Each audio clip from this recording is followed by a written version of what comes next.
হাওড়ার পিলখানা রোডে নতুন করে উত্তেজনা তৈরি হয়েছে, যেখানে বিক্ষোভ দেখানো হচ্ছে, রাস্তা অবরোধ করা হচ্ছে এবং রাস্তায় আগুন জ্বালিয়ে বিক্ষোভ দেখাচ্ছেন এলাকার মানুষ। ঘটনাস্থলে পুলিশ এবং র্যাব পৌঁছয়, আগুন নেভাতে গেলে বাধা দেওয়া হয়।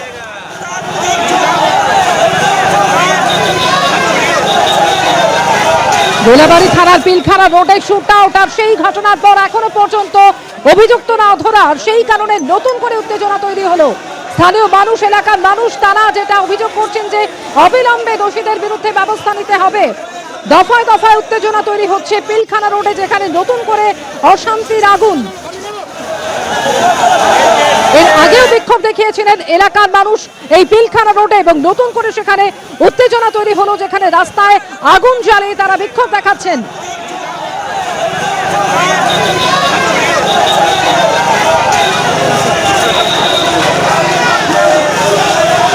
टंकी फटेगा, गरम है टंकी।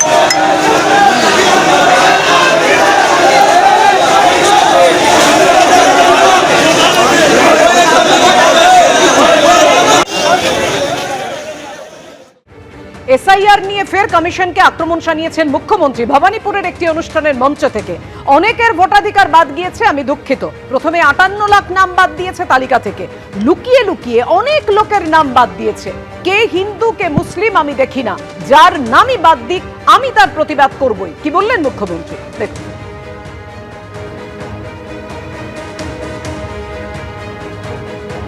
আজকে এসআইআর চলছে, অনেকের ভোটাধিকার বাদ গেছে, আমি দুঃখিত। প্রথমে 58 লক্ষ 58 लाख निकाल दिया, उसको बाद छुपा छुपा के, जो पहले रूल्स ही नहीं था लॉजिस्टिक डिस्क्रिपेंसी नाम पे 50 लाख नहीं वो 80 लाख होगा। मैंने खुद जाके फाइट किया सुप्रीम कोर्ट में, मेरे को पिटीशन अभी भी पेंडिंग है, लेकिन आज ऑर्डर देने का बाद भी बहुत दिन हो गया। हमको पता नहीं है 28 तारीख में जो लिस्ट निकालेगा 14th हो जाने का बाद भी as per supreme court rules ये लोगों ने छुपा छुपा के, छुपा रुस्तम लोगों ने 1 कोटी 20 लाख लोगों को नाम उतार दिया आफ्टर 14 कि लॉग इन उसका पास में है। मेरे को देखना नहीं है कौन तृणमूल है, कौन बीजेपी है, कौन सीपीएम है, कौन हिंदू है, कौन मुस्लिम है, कौन जैन है, कौन सिख है, कौन ईसाई हो।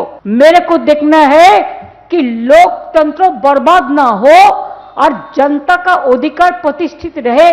चाहे किसी को भी निकाल दिया, मैं उसको खिलाफ में हूं, जो भी है। अगर जिसको नाम निकाल दिया, जिसको टोटल पेपर है, तो क्यों छोड़ दिया? तो इसी के लिए एक काम सफल हो जाएगा तो हम फिर आके इधर में माथा ठुकेंगे कि आम आज प्रे करके जा रहा है। হাওড়ার পিলখানা রোডে নতুন করে উত্তেজনা তৈরি হয়েছে, যেখানে বিক্ষোভ দেখানো হচ্ছে, রাস্তা অবরোধ করা হচ্ছে এবং রাস্তায় আগুন জ্বালিয়ে বিক্ষোভ দেখাচ্ছেন এলাকার মানুষ। ঘটনাস্থলে পুলিশ এবং র্যাব পৌঁছয়, আগুন নেভাতে গেলে বাধা দেওয়া হয়।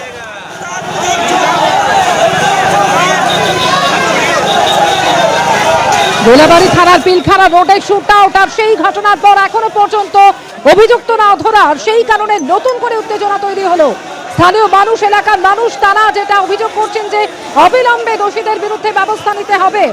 দফায় দফায় উত্তেজনা তৈরি হচ্ছে পিলখানা রোডে, যেখানে নতুন করে অশান্তির আগুন। এর আগেও বিক্ষোভ দেখিয়েছিলেন এলাকার মানুষ এই পিলখানা রোডে, এবং নতুন করে সেখানে উত্তেজনা তৈরি হলো, যেখানে রাস্তায় আগুন জ্বালিয়ে তারা বিক্ষোভ দেখাচ্ছেন।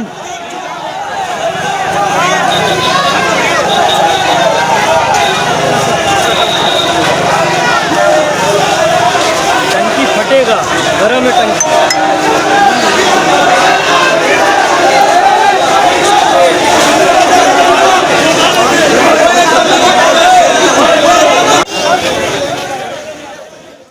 এটাকে যে কোনো মূল্যে বন্ধ করতে হবে। পুলিশ তো চেষ্টা করছে, মুখ্যমন্ত্রী কড়া ব্যবস্থা নিচ্ছেন, তাও বন্ধ হচ্ছে না। যে কোনো লোক সমাজবিরোধীদের সাথে তার যোগাযোগ আছে, তাতে কড়া ব্যবস্থা নিতে হবে। আমি তো দেখেছি এই বাহুবলীরা নির্বাচনে কোনো কাজে লাগে না। বাহুবলীরা যেদিকে যায় মানুষ তার বিরুদ্ধে যায়। আমি এত নির্বাচন লড়ি, কখনো বাহুবলীকে গাড়িতে তুলি না বা তাদের সাথে ঘুরি না, তাদের হয়ে ফোন করি না। এদের নিয়ন্ত্রণ না করতে পারলে সিভিল সোসাইটি, যেটা নাগরিক সমাজ, তারা ক্ষতিগ্রস্ত হবে। এইটা যদি সব রাজনীতিবিদ না বোঝে তাহলে তাদের কপালে দুঃখ আছে। আমার এলাকায় যখনই এইরকম আমি শুনি, এর বিরোধিতা করি, এদেরকে কোনো প্রশ্রয় দিই না। আমি মনে করি যে এদের রাজনীতি, সুবিধা নেবার রাজনীতি, এটা শেষ হওয়া দরকার। সমাজ বিরোধী, গুন্ডা, মস্তান এদেরকে নিয়ে চললে তার নিন্দা করা উচিত। দল নিশ্চয়ই এ ব্যাপারটা দেখবে। মমতা ব্যানার্জি বা অভিষেক ব্যানার্জি এরা দুজনেই কঠোরভাবে এর বিরুদ্ধে। মমতা বন্দ্যোপাধ্যায়ের তো কঠোর পদক্ষেপও নেন, পুলিশকেও করা হতে বলেন, কিন্তু তলা স্তরে অনেকে একটা অ্যাডজাস্টমেন্ট করে চলে সমাজ বিরোধীদের সাথে। সেইটাকে আরো কড়া ব্যবস্থা নিয়ে বন্ধ করতে হবে। পরের খবরে আসবো। তৃণমূল বিজেপিকে আক্রমণ করে পাহাড়ে প্রার্থী দেওয়ার ঘোষণা হামরো পার্টির তরফ থেকে ঘোষণা করা হলো যে পাহাড়ে 3 আসনেই প্রার্থী দেব। পাহাড়ের উন্নয়নে তৃণমূল বা বিজেপি কেউ কিছুই করেনি। বিধানসভা নির্বাচনে পাহাড়ে 3 আসনেই প্রার্থী দেওয়া হবে। তৃণমূল বিজেপি থেকে সমদূরত্ব বজায় রেখে ভোটে লড়াই, ঘোষণা হামরো পার্টির নেতা রাজেশ লাকড়া এবং অজয় এডওয়ার্ডের। চা শ্রমিকদের ন্যূনতম মজুরির দাবিতে কলকাতায় হামরো পার্টির শ্রমিক সংগঠন শ্রমমন্ত্রীর সাক্ষাৎ চেয়ে নিউ সেক্রেটারিয়েটের সামনে বিক্ষোভ দেখায়। চা পাতার মালা পরে বিক্ষোভ দেখায় হামরো পার্টির সমর্থকেরা। দেখেন, দাবি তো অলমোস্ট আছেই, আর আইন মানে সংবিধানের আইনগত বিধানসভা, লোকসভা, রাজ্যসভা এটা তো আছে আমাদের ট্রেডিশন এবং কালচারে। সেখানে অবশ্যই আমরা যখন প্রার্থী দেওয়ার বা এটা বিধানের আমাদের অধিকার দিয়েছে, অবশ্যই আমরা সেখানে প্রার্থী কন্টেস্ট দিচ্ছি। আমরা 2 জন থেকে বঞ্চিত। কেন্দ্র সরকারও আমাদেরকে কিছু করে দেয়নি, চা বাগান শ্রমিকদের উত্তরবঙ্গ যেন কিছু করেনি। আর আপনার হচ্ছে আমাদের রাজ্য সরকারের কথা তো শুধু বলে দেন ওই দার্জিলিং বেড়ানোর জায়গা, আর ডুয়ার্স হচ্ছে গন্ডার, বাইসন, হাতি, এগুলা দেখার একটা জায়গা। ওখানে মানুষ বলে থাকে বলে কোনো গণনা হয় না। এই জন্য আজকে আমাদের এখানে আসা।